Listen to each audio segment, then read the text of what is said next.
Okolo fyzického tela máme energetické pole. Každý z nás má energetické pole okolo seba.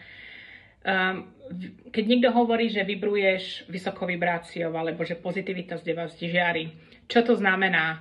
Že tvoje energetické pole má vyslovene je nabité úžasnou energiou. Tá úžasná energia je vyššia energia, ktorá odráža negativitu. Vyslovene je to ochrana, osobná ochrana tvojho tela a tvojej duše. Je to ako keby to boli disky okolo teba fungovali a všetko, čo k tebe prichádza negatívneho, vyslovene, že je to poslané preč.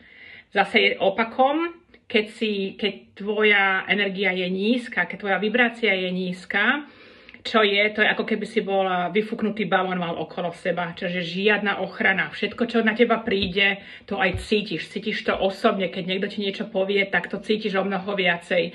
Keď je niekto nahnevaný, tak to úplne ide, ten útok ide na teba, lebo ty máš malú ochranu, nízku vibráciu, ktorá ti nepomáha.